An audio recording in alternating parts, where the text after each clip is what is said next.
Electronic Arts dumps its online pass system and gamers rejoice. Let me know how you feel in the comments below, but first, my opinion. I'm Tarmack and this is Feature Creep.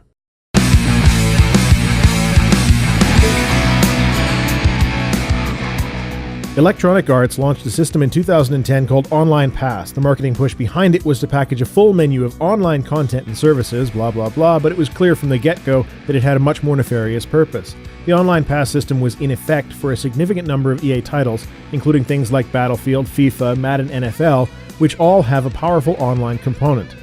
The way the system worked was as follows. A consumer would buy a new video game and inside the case was a card with a code on it. You would then enter the code when playing the game for the first time and would immediately have access to online features such as, say, multiplayer. That bridges into another topic though that I want to cover, but the death of local area network gaming I'll have to leave for another day.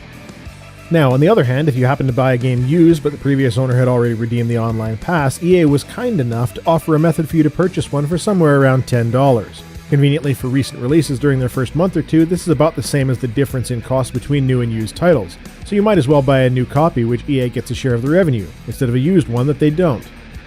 It was clear that just like SimCity and Diablo 3, this sort of online enforcement has no consumer benefit, but that's not its purpose. Rather, the whole point is to punish people for buying used. And as much as I hate it, I fully understand why the developers and publishers want to do it.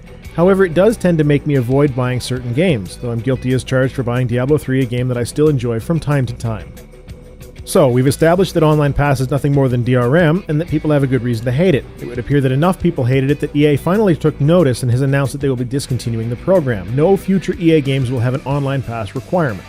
With a few extremely poor financial quarters and a CEO resigning, which is short form for the shareholders fired his ass, the company has a good amount of character rebuilding to do to regain gamer trust.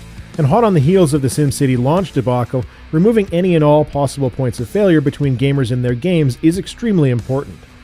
At the time of this episode, it is worth noting that EA are now something of an exception among the big publishers, as Ubisoft and Activision both utilize Online Pass style systems.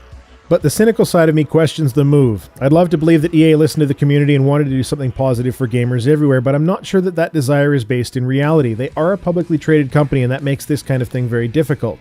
We still don't know a lot about the new generation of consoles, and we may find out that there are ulterior motives here, or more correctly, ways of achieving the same Online Pass style system without the little card and code in each game case. Hopefully I'm wrong, and I will gladly admit it if that comes to pass. It's a good move from EA, and gamers should express that to them in any way that they can. Did you ever have to buy an Online Pass for a used game? Let me know in the comments below. That's all I have to say. Tarmack out.